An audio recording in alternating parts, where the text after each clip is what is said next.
السلام عليكم من اسكندرية المالية، ليكوا كل التحية.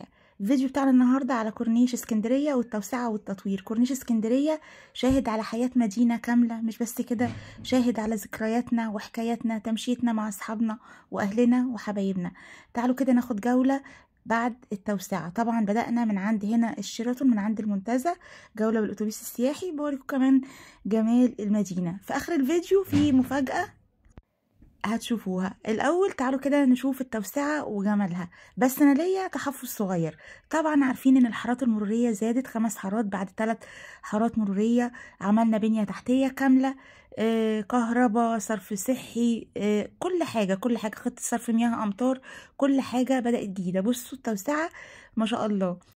الزحام والتكدس المروري قل كتير جدا جدا طبعا عن الاول، وبالذات في فصل الصيف. التحفظ اللي ليا ان مفيش تشجير، يعني احنا عملنا الكورنيش جميل وكل حاجة وما شاء الله يعني، بس ينقصه التشجير. مش عارفة ليه الحقيقة، مش انا لوحدي اللي بقول كده، كل الاسكندرانيه. يعني احنا كان نفسنا نشوف حاجه خضراء في النص. يعني هنا الجزيره الوسطى عريضه ما شاء الله، كان ممكن تسمح بعمل تشجير في المنتصف، يعني ناخد حتى اليوترنات، الجزيره بتاعتها عريضه، كنا ممكن نعمل تشجير فيها ونستفيد منها. يعني ده رجاء للسيد الفريق محافظ اسكندريه، لان هو بجد فعلا من اول توليه واسكندريه الحقيقه بتتغير. فيا ريت يعني النقطة دي تتاخد في الحسبان والاعتبار. يا ريت نلتزم بإشارات المرور. البوريفاج هنا برضو التوسعة ما شاء الله فرقت كتير جدا. احنا هنا موسعين من 3 سنين، تم افتتاح ممشى البوريفاج والنفق السادات هنا.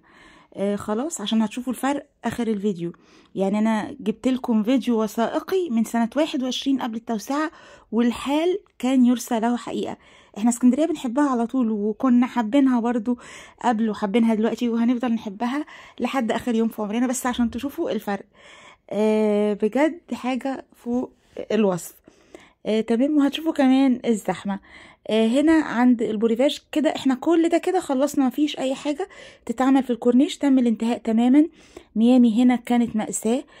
طبعا التوسعة وسعنا، حاطين السياج ده عشان الناس تلتزم بالمرور من الأنفاق، لأن احنا عارفين الناس بتمر عشوائي كده، وميامي هنا الجزء ده صعب. وفي عندنا على فكرة اهو نفق اسكندر إبراهيم، وقدام شوية نفق خالد بن الوليد. شاطئ ميامي العام مش موجود خلاص، بس عندنا شاطئ فريسك اهو هيتم بقى اسمه ميامي، هيتم افتتاحه ان شاء الله 2026 رسمي. يعني صيف 2026 هيشهد افتتاح كل الشواطئ اللي كان بعضها مغلق السنة دي. فهتلاقوا اسكندرية بجد حاجة تانية، كورنيش وشواطئ. كل اللي هيجي صيف 2026 هيشوف الفرق الشاسع. ما تنسوش الاشتراك في القناة وتفعيل الجرس. هنا احنا عملنا طبقة اسفلت النهائية في الجزء ده اللي على يميني. تمام. مكملين كده بقى لسيدي بشر. سيدي بشر بقى لسه جزء من التوسعة، شغالين في الجزيرة الوسطى، اعمال الجزيرة الوسطى اهو. انا اقصد هنا يعني بصوا عند اليوترنات كده، ليه ما يتعملش تشجير في المنتصف؟ هيبقى جميل، هيفيد البيئة، وشكلا كمان هيبقى حلو، بدل ما هو كله كده يعني. الشكل جميل وكل حاجة، بس تحسه يعني يفتقد الى الروح شوية. هنا بقى اعمال الجزيرة الوسطى اللي قدام نادي السيارات وسيدي بشر. هنا عملنا تقليص للجزيرة، محطوط اشارات اهو، ركبنا اشارات المرور، عملنا تقليص للجزيرة، وبنبدأ بقى ايه نسوي الجزء الاخير النهائي ده عشان نرصفه اهو وينضم للتوسعة اهو. الرصيف اللي في النص صغرناه، تمام، شغالين فيه الاعمال النهائية اهو. وبعد كده هنضم بقى اللي بعد البلوكات دي للتوسعة، فهيفرق. هو دلوقتي طبعا ضيق، اللي نازل على ابو قير احنا شايف اول منظره شايفينه ضيق وصغير، بس بعد تمام الانتهاء هينضم بقول لكم الجزء ده للتوسعة، فهيفرق ان شاء الله فرق شاسع في السيولة المرورية، هيبقى زي الجزء اللي هنا ان شاء الله رب العالمين. فبجد اسكندرية بتتغير ان شاء الله للافضل. يعني عقبال بقى المناطق القبلي وشوارع الرئيسية لما يتشال منها بقى التكاتك والباعة الجائلين وكل ده اهو، شايفين كل الجزء ده هينضم للتوسعة، فهيفرق عندنا فرق جامد. اما هنا خلصنا، هنا برضو ناقص تخطيط الحارات. مش عارفة بقى هيعملوها بعد تمام الانتهاء ولا ايه. يعني برضو الكورنيش على طول الطريق مفيش اي تخطيط للحارات غير قدام بس عند المنتزه.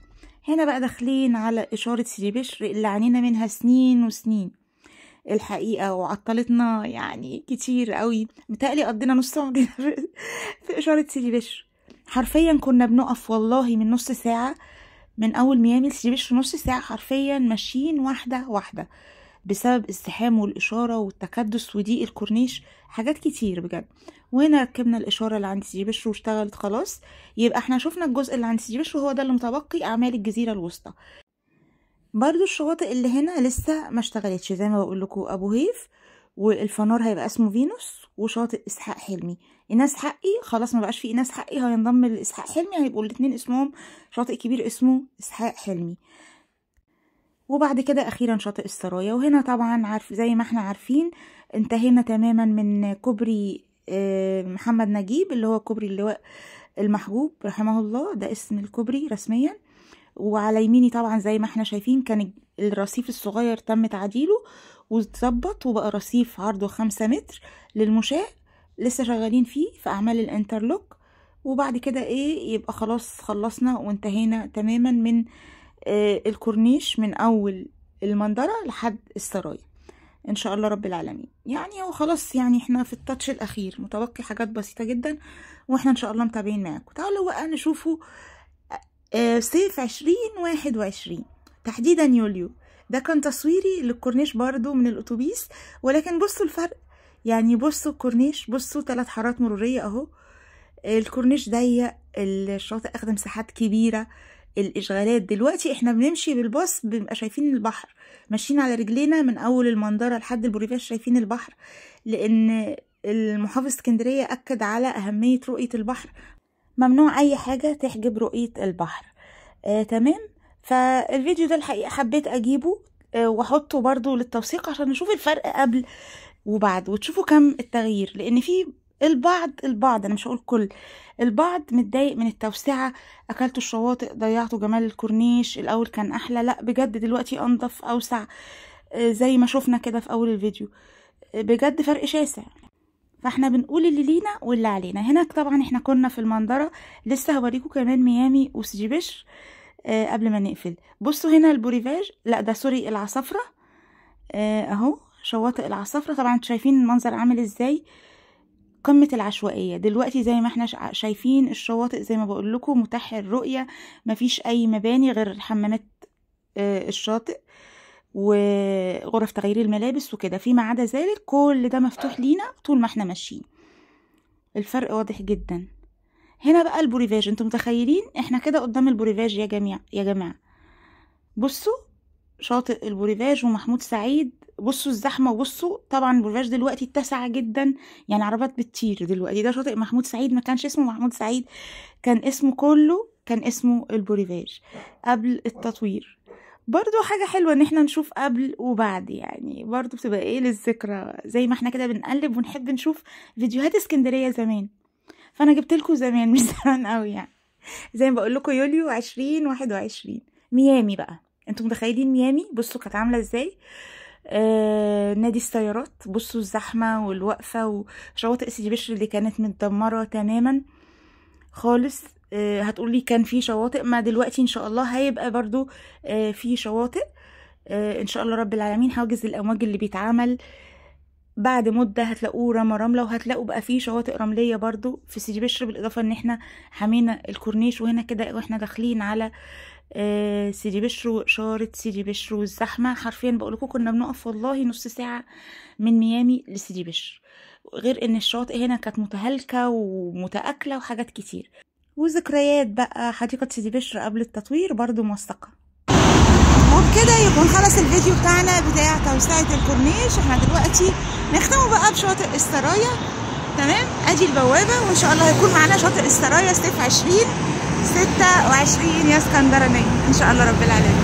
بصوا الجمال بقى، طبعا الشاطئ هو شامل الجزء اللي هناك ده. تمام، البحر روعة روعة روعة، والجزء ده كله لحد الجزء الصخري ده كده شاطئ السرايا وجماله. اسكندريتنا الجميلة.